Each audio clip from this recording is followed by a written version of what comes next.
ప్రార్థించుదాం.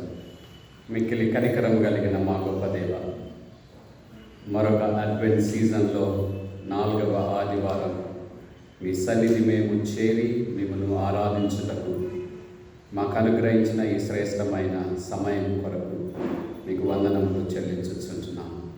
దేవా, మీ వాక్యము జీవము కలిగిన వాక్యముగా మా హృదయములను ఈ ఉదయకాలమున దర్శించున్నట్లు ప్రియ పరిశుద్ధాత్మదేవ, మీరు మాకు బోధకుడవుగా మీ వాక్యమును మా అందరి హృదయములు చేరునట్లుగా విడుదల చేయము. మాతో మాట్లాడు. యేసు నామమున ప్రార్థన చేయించున్నాము తండ్రి, ఆమేన్.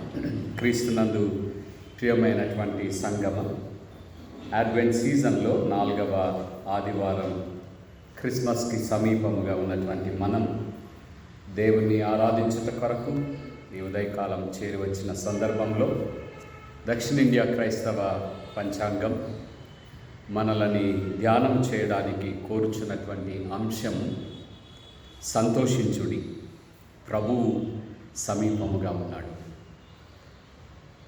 The Lord is near, be merry and happy. సంతోషించుడి, ప్రభువు సమీపముగా ఉన్నాడు. చదవబడిన 3 వేద పాఠములలో కూడా 3 వేరు సందర్భములలో దేవుడు మానవులకు సమీపముగా ఉండుటను గురించిన సంఘటనలను చదవగా విన్నాం. ఓ చిన్న దృష్టాంతాన్ని చెప్పి నేను మీతో కూడా ధ్యానంలో నడిపించాలని ఆశపడుతున్నాను. ఆర్కియాలజీ వారు ఒక 10 మంది కూడి ఒక ప్రాంతంలో బంగారు గనులు ఉన్నాయని వారికి సర్వే వారు తెలిపినప్పుడు ఎక్కడ బంగారం ఉందో వారు వెతకడం ప్రారంభం చేశారు. 10 మంది 2 గ్రూపులుగా డివైడ్ అయి 5 మంది ఒకరు ఉత్తరం వైపు, ఒకరు దక్షిణం వైపు వెతకడానికి వెళ్ళిపోయారు. చాలా దినముల తరువాత గ్రూప్ ఏ వారికి బంగారు గనులు కనిపించాయి. వారు వాటిని, ఆ స్థలాన్ని, ఆ ప్రదేశం అంతటిని కూడా వారు నోట్ డౌన్ చేసుకొని తిరిగా 2వ గ్రూప్ దగ్గరికి వచ్చారు. 2వ గ్రూప్ వారు ఫస్ట్ గ్రూప్ వారిని చూస్తానే కంగ్రాచులేషన్స్ చెప్పడం ప్రారంభం చేశారు. ఫస్ట్ గ్రూప్ వాళ్ళకి అర్థం కావడం లేదు, మేము వీళ్ళకి చెప్పలేదు, మాకు కనపడింది, దొరికింది అని. అయినా కూడా వీరు ఎందుకు కంగ్రాచులేషన్స్ చెప్తా ఉన్నారు అని గ్రూప్ 2ను అడిగినప్పుడు వాళ్ళు చెబుతూ ఉన్నారు, మీ ముఖాల్లో చాలా వెలుగు కనిపిస్తూ ఉన్నది, మీ ముఖాలలో సంతోషం కనిపిస్తూ ఉన్నది, మీ ముఖాలలో దేనినైతే వెతుకుచున్నారో అది కనుగొన్నాము అన్నటువంటి దృఢ నిశ్చయత మాకు కనిపిస్తూ ఉన్నది. మీరు చెప్పక్కరలేదు, మీ ముఖాలు జవాబునిస్తూ ఉన్నాయి అని వారు సెలవిచ్చినట్టుగా మనం చూస్తూ ఉన్నాం. జకరియా ప్రవక్త మాట్లాడుతున్నటువంటి తన ప్రవచనాలలో, మరి చిన్న ప్రవక్తలలో ఈయన కూడా 8th century ప్రాఫెట్స్లో ఒకడుగా మనం చూస్తాం. క్రీస్తుకు పూర్వం 400 సంవత్సరం 500 సంవత్సరం మధ్యకాలంలో ప్రవక్త ప్రవచించినట్టుగా మనం చూస్తాం. యేసుక్రీస్తు ప్రభుల వారు రావడానికి ముందుగానే దాదాపుగా 500 years ఎర్లియర్ యేసు ప్రభుల వారు రాబోతూ ఉన్నారు అనే ప్రవచనాన్ని ఆయన ప్రవచించుచున్నటువంటి కాంటెక్స్ట్ మనము చదివితే విన్నాము. దేవుడు సమీపముగా ఉన్నాడు, మీరందరూ కూడా సంతోషించండి అని ప్రవక్త అక్కడ ప్రవచిస్తూ ఉన్నట్టుగా మనం చూస్తాం. జకరియా మరి ప్రధాన యాజకుడి వంశంలో పుట్టినటువంటి వాడుగా, ఆయన తండ్రి ఇద్దో, ఆయన పినతండ్రి ఇద్దరు కూడా మరి యాజక సమూహంలో ఉన్నటువంటి వారుగా వ్యాఖ్యానకర్తలు చెబుతూ ఉన్నారు. ప్రజలు బబులోను చెరలో నుండి వెనకకి వచ్చుచున్నటువంటి సందర్భంలో పట్టణాన్ని తిరుగా నిర్మించుకుందాం రండి అని ప్రజలందరినీ కూడా ఉద్రేకపరిచినటువంటి ప్రవక్తలలో జకరియా యంగ్ ప్రాఫెట్, యవ్వన ప్రవక్తగా ప్రజలందరినీ కూడా ఉద్రేకపరిచిన ఒక ప్రవక్తలో భాగముగా నెహమ్యాతో కూడా కలిసి పట్టణాన్ని తిరుగా కట్టినటువంటి వారిలో ఒకడిగా మనం గమనించగలుగుతాం. రెండవ పాఠంలో యేసుక్రీస్తు ప్రభుల వారు తన రాకడ గురించి, తాను మరణించబోతున్నటువంటి సంగతి గురించి మాట్లాడుతున్నటువంటి ప్యాషన్ నరేటివ్స్లో యేసు ప్రభుల వారు మాట్లాడుతున్న కొన్ని సంఘటనలని మనం చూస్తాం. కొద్ది కాలం నేను మీ మధ్య ఉంటాను, వెళ్ళిపోతాను మీ మధ్య నుండి, మరలా కొద్ది కాలం తర్వాత మీరు నన్ను చూస్తారు. ఈ గ్యాప్ గురించి యేసు ప్రభుల వారు శిష్యులను సిద్ధపరుస్తూ ఉన్నట్టుగా మనం చూస్తాం. 16వ అధ్యాయం చాలా ప్రాముఖ్యమైనటువంటి అధ్యాయం. ఆ అధ్యాయంలో యేసుక్రీస్తు ప్రభుల వారు పారాక్లీట్, పరిశుద్ధాత్మ దేవుని రాకడ గురించి, ఆయన పరిచర్యల గురించి, తన తరువాత పరిచర్య కొనసాగించు త్రిత్వములో 3వ వ్యక్తిని పరిచయం చేస్తున్నటువంటి కాంటెక్స్ట్ ఆ 16వ అధ్యాయంలో మనకు కనిపిస్తుంది. అక్కడ యేసుక్రీస్తు ప్రభుల వారు తను విడిచి వెళ్ళిపోయే శిష్యులు, తిరుగా ఆయన రాకడ మునుపు ఏర్పడే క్రైస్తవ సంఘం, ఆ సంఘము నివసించవలసిన విశ్వాసం, ఆ విశ్వాసంలో వారు భద్రపరచబడవలసినటువంటి సంగతి గురించి, ఆ భద్రపరచు పరిచర్య పరిశుద్ధాత్మ దేవుడు జరిగిస్తాడు అని మాట్లాడుతున్నటువంటి కాంటెక్స్లో రెండవ పాఠం మనకు కనిపిస్తుంది. మూడవ వేద పాఠంలో తెస్సలోనికలకు రాసినటువంటి ఉత్తరంలో పౌలు భక్తుడు సంఘాన్ని హెచ్చరిస్తూ ఉన్నాడు. సంఘంలో 3 పరిచర్యలు ప్రాముఖ్యమైనటువంటి పరిచర్యలుగా పౌలు భక్తుడు వివరిస్తూ ఉన్నట్టుగా మనం చూస్తాం. మొదటిది శ్రమపడండి, క్రీస్తును ప్రకటించండి, ఎరుగని వారి దగ్గరికి క్రీస్తును తీసుకొని వెళ్ళండి, preach the word of God, labour your self, శ్రమపడి పని చేయండి. రెండవది కేరింగ్, యేసునందు విశ్వాసం ఉంచినటువంటి భక్తులని భద్రపరచండి, యేసునందు విశ్వాసం ఉంచినటువంటి భక్తులని క్రీస్తులోనికి అంటుకట్టండి. వారు ప్రక్కకు వెళ్ళిపోకుండా, చెడు డాక్ట్రిన్స్లోకి వెళ్ళిపోకుండా, చెడు బోధనలోకి వెళ్ళకుండా వారిని భద్రపరచవలసినటువంటి బాధ్యత second part of the ministry గురించి మరి పౌలు మాట్లాడుతున్నాడు. మూడవ పరిచర్య కౌన్సిలింగ్, అలసిపోయిన వారిని, దుఃఖములో ఉన్నవారిని, శ్రమలలో ఉన్నవారిని, వేదనలలో ఉన్నవారిని, కన్నీటిలో ఉన్నటువంటి వారిని జాగ్రత్తగా వారిని కౌన్సిల్ చేయండి, జాగ్రత్తగా వారిని భద్రపరచండి, కాపాడండి. ఈ 3 పరిచర్యలను గురించి మరి పౌలు భక్తుడు తెస్సలోనికయ సంఘాన్ని ఆయన హెచ్చరిస్తూ ఉన్నట్టుగా మనం చూడగలుగుతాం. జకర్యా గ్రంథంలోకి మనం వెళ్ళినట్లయితే ఇక్కడ ఈ పుస్తకం అంతట్లో కూడా ఉన్నటువంటి 14 అధ్యాయాలలో ప్రాముఖ్యమైనటువంటి ప్రవచనములను దేవుడు జకర్యాకు బయలుపరుస్తూ ఉన్నట్టుగా మనం చూడగలుగుతాం. ఆయనకు దర్శనాలను దేవుడు చూపిస్తూ ఉన్నట్టుగా మనం చూస్తాం. 8 దర్శనములు ప్రవక్త దేవుని నుండి పొందుచు ఉన్నట్టుగా మనం చూస్తాం. ఇశ్రాయేలు ప్రజలు బబులోను చెరలో నుండి పర్షియా సామ్రాజ్య పరిపాలనలోకి వెళ్ళిపోయినటువంటి కాంటెక్స్లో దేవుడు వారిని విమోచిస్తానని, తిరుగా వాగ్దత్త దేశానికి తమను నడిపిస్తానని దేవుడు ప్రవక్తల ద్వారా వారిని ఆదరిస్తూ ఉన్నట్టుగా మనం చూస్తాం. పిల్లలు ఏదైనా దుఃఖముతో ఏడుస్తూ ఉన్నప్పుడు, ఏదైనా కావాలని ఏడుస్తూ ఉన్నప్పుడు మనం కన్నీళ్లు తుడిచి చంకన పెట్టుకొని వాళ్ళు అడిగేదానిని ఇస్తారా అని వాళ్ళని ఏడుపు మాన్పిస్తాము. దేవుడు కూడా అలాగుననే ఇశ్రాయేలు ప్రజలందరూ కూడా చెదరిపోయినటువంటి భావనతో, దేవుడు మమ్మను విడిచిపెట్టినాడనే దుఃఖముతో, మేము పరుల రాజ్య పరిపాలనలోకి వెళ్ళిపోయినాము, దాసులుగా మారిపోయినాము అని చెబుతున్నటువంటి కాంటెక్స్లో దేవుడు చెబుతా ఉన్నాడు జకర్యా ప్రవక్త ద్వారా, నేను నా ప్రజలను జ్ఞాపకం చేసుకుంటూ ఉన్నాను. మీరు చూడండి, మొదటి అధ్యాయంలో 14వ వచనం చివరిలో, నేను యెరూషలేము విషయంలోను సియోను విషయంలోను అధిక ఆసక్తి కలిగి ఉన్నాను. దేవుడు చెబుతున్నటువంటి మాటలు, నా ప్రజల మీద నేను చాలా ఆసక్తి కలిగి ఉన్నాను, శ్రద్ధ కలిగి ఉన్నాను, వారి ఎడల నేను ప్రేమ కలిగి ఉన్నాను. కానీ ప్రజలు అంటున్నారు, ఆసక్తి కలిగి ఉంటే, ప్రేమ కలిగి ఉంటే మాకెందుకు ఈ కష్టాలండి, మాకెందుకు ఈ శ్రమలండి, ఎందుకు పరరాజులు మమ్మల్ని పరిపాలిస్తూ ఉన్నారు, మేము మా సొంత దేశమునకు చాలా సంవత్సరాలుగా దూరముగా నెట్టివేయబడ్డాము, పరుల పరిపాలనలో ఉన్నాము, సామ్రాజ్యములో మా సొంత దేశపు కోటగోడలు కూల్చివేశారు, ఆలయాన్ని కూల్చివేశారు, ఇళ్లను కూల్చివేశారు, ముళ్ళ తుప్పలు పెరిగాయి, ఇవన్నీ ఎందుకు జరుగుతూ ఉన్నాయి అని వారు దుఃఖపడుచు ఉండగా దేవుడు 8 దర్శనములను జకర్యా ప్రవక్తకు బయలుపరుస్తూ ఉన్నట్టుగా మనం చూస్తాం.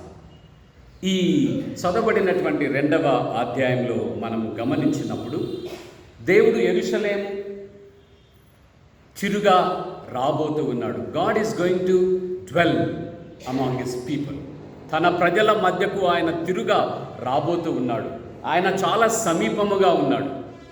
తన ప్రజల మధ్య తిరుగా నివాసాన్ని ఏర్పాటు చేసుకోవడానికి ఆయన తిరుగా ఆ పట్టణానికి రాబోతూ ఉన్నాడు. కాబట్టి మీరు సంతోషించండి. ప్రవక్తకు ఒక సర్వేయర్ కనిపిస్తూ ఉన్నాడు, భూమిని కొలిచే సర్వేయర్ ఈ దర్శనంలో ప్రవక్తకు కనిపిస్తూ ఉన్నాడు. ఆ సర్వేయర్ని దేవుడు పంపాడా, ఆయన ఒక్కడే వచ్చాడా అని ప్రవక్త హృదయంలో ప్రశ్న కలిగి ఉన్నాడు. మరి వచ్చినటువంటి సర్వేయర్ యెరూషలేము పట్టణాన్ని మాత్రమే కొలుస్తూ ఉన్నాడా, లేదంటే దేవాలయాన్ని కొలుస్తూ ఉన్నాడా, లేదంటే ప్రాకారపు గోడలన్నింటినీ కూడా కొలుస్తూ ఉన్నాడా? సర్వేయర్ని మనం ఎప్పుడు పిలుచుకుంటాము? ఇంటిని కట్టడానికి ప్రారంభం చేసినప్పుడు, మన దగ్గర ఉన్న డాక్యుమెంట్స్ ఉన్నప్పుడు, ఆ డాక్యుమెంట్స్ కరెక్టా కాదా, ఆ ఇంటిని కట్టుకోవడానికి ప్రారంభం చేసేటప్పుడు మనకి ఎంత స్థలం ఉన్నది, పొడవు ఎంత ఉన్నది, వెడల్పు ఎంత ఉన్నది, అన్నీ కూడా చూస్తాం. సర్వేయర్ వచ్చి కొలిసి మనకి మార్క్ చేసి వెళ్తాడు. 4 చోట్ల మార్క్ చేసి ఆయన వెళ్తాడు. వెళ్ళిన తర్వాత మనం ఇల్లు కట్టడం ప్రారంభం చేస్తాం. ఇక్కడ ప్రవక్తకు ఒక సర్వేయర్ కనిపిస్తూ ఉన్నాడు. ఆయన చేతిలో కొలబద్ద ఉన్నది. ఆయన కొలవడానికి ప్రారంభం చేస్తూ ఉండగా ప్రవక్త ఇశ్రాయేలు ప్రజలకు చెబుతా ఉన్నాడు, ప్రజలారా మీరు సంతోషించండి. దేవుడు నివాసాన్ని కట్టడానికి ముందుగా సర్వేయర్ వచ్చి ఎలాగ భూమినంతా కూడా కొలుస్తాడో అలాగ సర్వేయర్ని పంపిస్తూ ఉన్నాడు. ఆయన కొలుస్తూ ఉన్నాడు. కొలిచిన తరువాత దేవుడు పట్టణము చుట్టూ ప్రాకారాన్ని నిర్మించబోతూ ఉన్నాడు.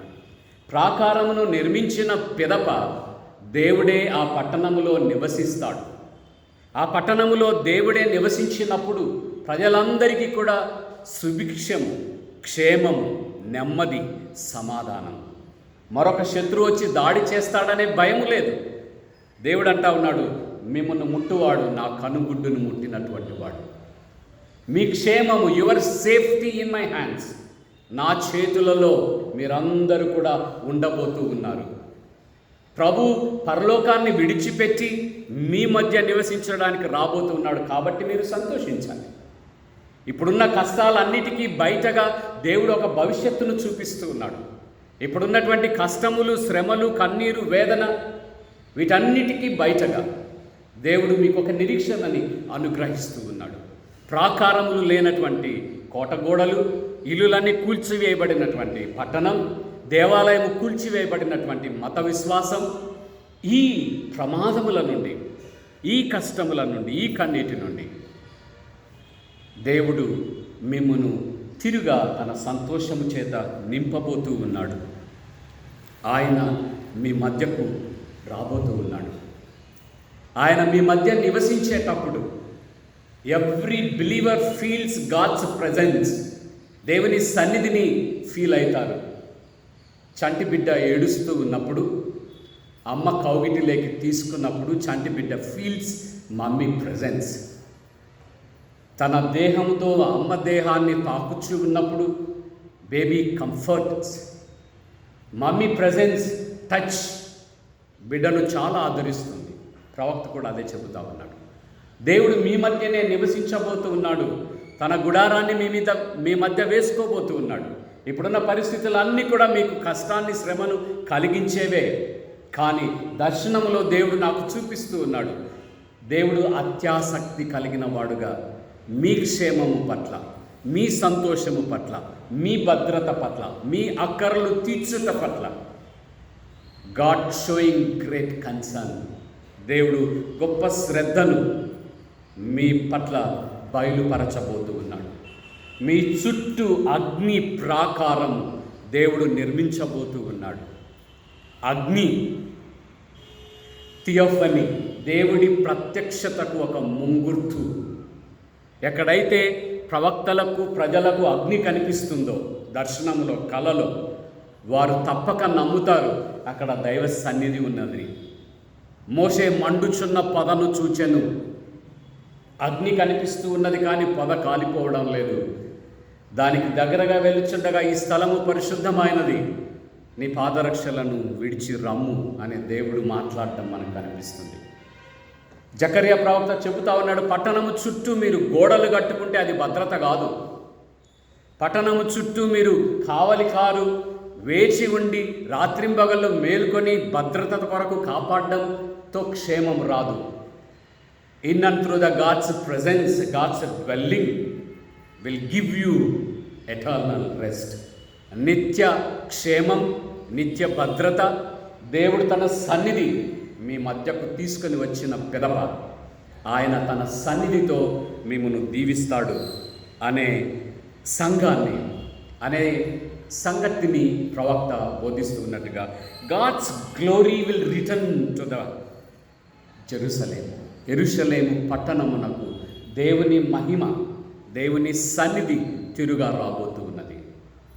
ఈ దైవ సన్నిధి, దేవుని భద్రత ఇశ్రాయేలు ప్రజలకు ఎప్పుడైతే సమకూర్చబడుతుందో అప్పుడు ప్రజలు నిశ్చింతగా, ధైర్యముగా జీవించగలరు.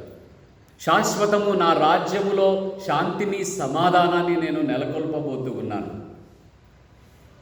తర్వాత దేవుడు ఏం చెప్తున్నాడంటే, పట్టణము పట్టజాలనంతగా నేను నా ప్రజలను విస్తరింపచేసేదను. ఓవర్ పాపులేషన్ చేత నేను యెరూషలేమును దీవించబోతూ ఉన్నాను.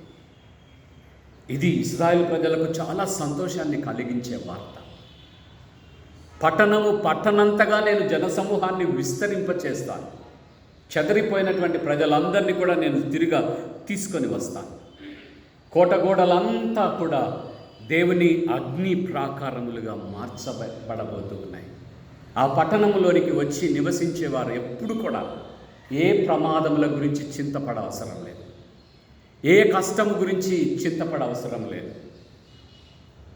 బిడ్డలు, తల్లిదండ్రులు ఇద్దరూ వారిని భద్రంగా చూస్తూ ఉన్నప్పుడు ఎంత క్షేమముగా, ఎంత సంతోషంగా ఆడుకోగలరో, ఎంత సంతోషంగా తమ పనులు చేసుకోగలరో, ఎంత సంతోషంగా తమ ఆటపాటలలో కొనసాగగలరో. తండ్రి అయినటువంటి దేవుడు, యెహోవా దేవుడు తన సన్నిధిని యెరూషలేములోనికి దిగి వచ్చి మిమ్మల్ని భద్రపరిచి కాపాడుతాడు. ఆయన మీ చుట్టూ కూడా ఏ కష్టము లేకుండా, ఏ శ్రమ లేకుండా, ఏ దుఃఖము లేకుండా కాపాడుతాడు అనే సంగతిని జకర్యా ప్రవక్త ద్వారా దేవుడు బోధిస్తూ ఉన్నట్టుగా మనం చూస్తాము. రెండవ పాఠంలో మనం గమనించినప్పుడు, యోహాను భక్తుడు 16వ అధ్యాయంలో యేసుక్రీస్తు ప్రభుల వారి పరిచర్యలో ప్యాషన్ నరేటివ్స్, ఆయన చనిపోవడానికి ముందుగా మాట్లాడుతున్నటువంటి మాటలు చాలా ప్రాముఖ్యమైనటువంటి మాటలు మనం ఈ భాగంలో గమనించగలుగుతాము. యేసుక్రీస్తు ప్రభుల వారు తన పరిచర్య పిదప, అనాథలుగా మేము మిమ్మల్ని విడిచిపెట్టాను, ఆ పరిచర్యను కొనసాగించడానికి త్రిత్వములో 3వ భాగమైనటువంటి పరిశుద్ధాత్మ దేవుడు మీ మధ్యకు పంపబడబోతూ ఉన్నాడు. This is the promise of Paracletus. మీ ప్రక్కనే నివసించు పరిశుద్ధాత్మ, మీతో కలిసి పరిచర్య చేసే పరిశుద్ధాత్మ దేవుడు మీ కొరకు పంపబోతూ ఉన్నాడు. నా పరిచర్యలు 3.5 సంవత్సరాలతో సంపూర్తి చేయబడతాయి. నా పరిచర్యలు పాలస్తీనాలో మాత్రమే నేను చేయగలిగాను, కానీ నా తర్వాత బయలుపరచబడబో త్రిత్వములో 3వ వ్యక్తి అయినటువంటి పరిశుద్ధాత్మ దేవుడి పరిచర్యలు, నేను చేసిన పరిచర్యలను ఆయన కొనసాగించును, నా దానిలోనివి తీసుకొని ఆయన మీకు బోధించును. ఒకసారి మీరు చూడండి, యోహాను సువార్త 16వ అధ్యాయంలో నేను మీతో సత్యమును చెబుతున్నాను. 7వ వచనం, నేను వెళ్ళిపోవటం వలన మీకు ప్రయోజనకరం. నేను వెళ్ళని ఎడల ఆదరణకర్త మీ యొద్దకు రాడు. నేను వెళ్ళిన ఎడల ఆయనను మీ యొద్దకు పంపుదును. పరిశుద్ధాత్మ దేవుడి పరిచర్యలు 3 పరిచర్యలు నేను చదువుతున్నాను, మీరు అండర్లైన్ చేసుకోండి. ఆయన వచ్చి పాపమును గూర్చియు, నీతిని గూర్చియు, తీర్పును గూర్చియు లోకమును ఒప్పుకొన చేయను. 12వ వచనం, నేను మీతో చెప్పవలసినవి ఇంకనూ అనేక సంగతులు కలవు కానీ ఇప్పుడు మీరు వాటిని సహింపలేరు. అయితే అనగా పరిశుద్ధాత్మ దేవుడు వచ్చినప్పుడు, సత్యస్వరూపి అయిన పరిశుద్ధాత్మ దేవుడు వచ్చినప్పుడు మిమ్మును సర్వసత్యములోనికి నడిపించు. నా దానిలోనివి తీసుకొని ఆయన మీకు బోధించును. దాని వలన నాకు మహిమ కలుగును.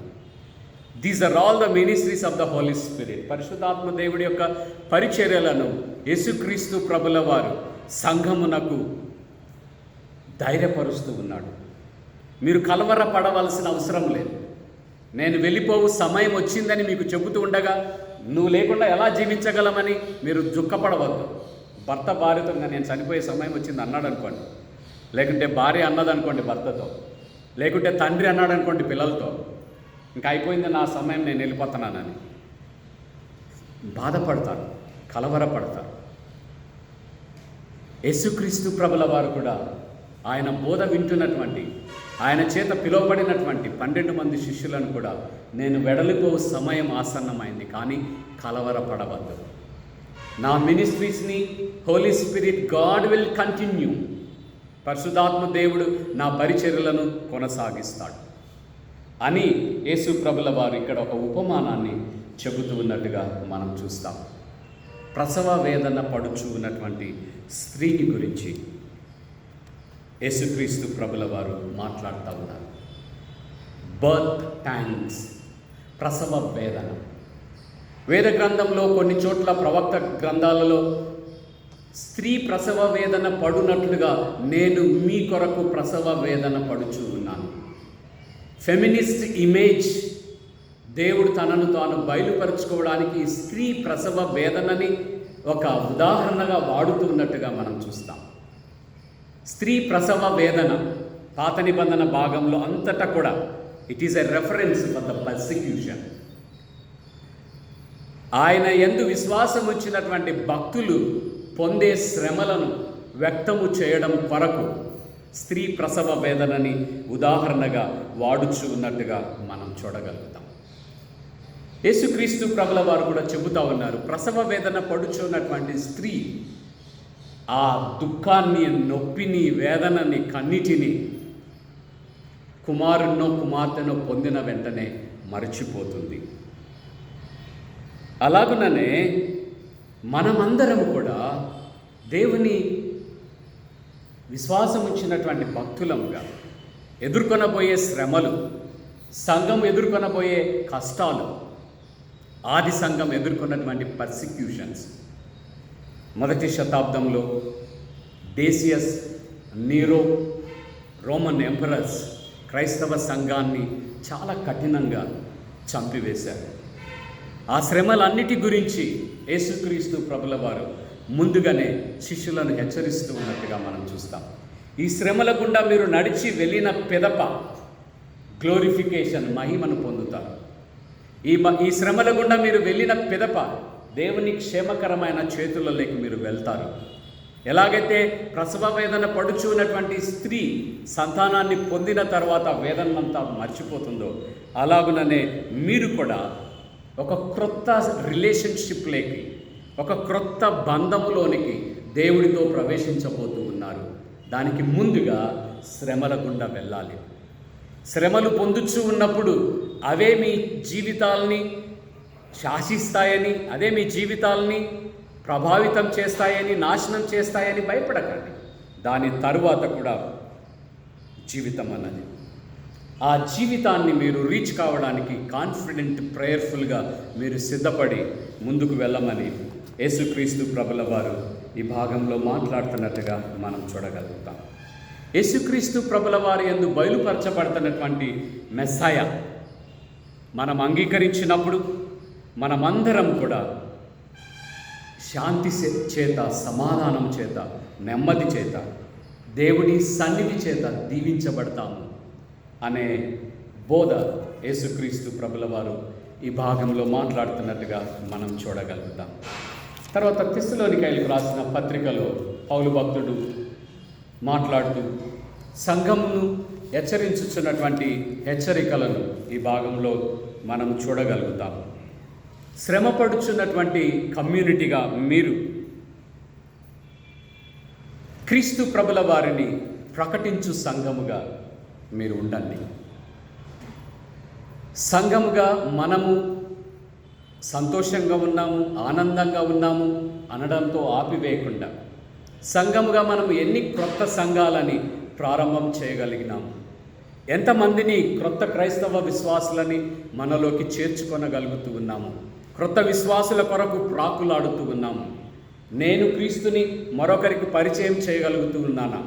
నా ప్రక్కన ఉన్నటువంటి కుటుంబం క్రీస్తు ప్రభుల వారిని ప్రకటించే కుటుంబముగా ఉన్నదా?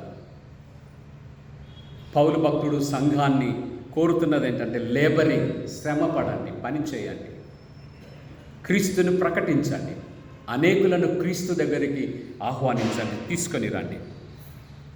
రెండవది కేరింగ్, తీసుకొని వచ్చిన విశ్వాసులని భద్రపరచండి, కాపాడండి. తీసుకొని వచ్చి వాళ్ళకంటే చెడును నేర్పించి భ్రష్టులుగా వారిని మార్చకుండా కేరింగ్ దెమ్, వారిని జాగ్రత్తగా కాపాడవలసినటువంటి బాధ్యత. మూడవది అడ్మానిషింగ్, వారిని కౌన్సిల్ చేయడం, అక్కరలో ఉన్న వారి దగ్గరికి వెళ్ళిపోవడం, కన్నీటితో ఉన్నటువంటి వారి దగ్గరికి వెళ్ళిపోవడం, శ్రమలను ఎదుర్కొంటున్నటువంటి వారి దగ్గరికి వెళ్ళిపోవడం, మన ప్రజెన్స్ని వాళ్ళతో నిలిపి ఎంకరేజ్ చేయడం, ధైర్యపరచడం, చేయవలసిన ఈ పరిచర్యలన్నీ కూడా మనం చేసినప్పుడు మీరు ప్రభు సమీపంగా ఉన్నాడు, సంతోషించండి అనే పాఠాన్ని దేవుడు మన వినికిడిలో దీవించును కాక. ప్రార్థన చేస్తాను.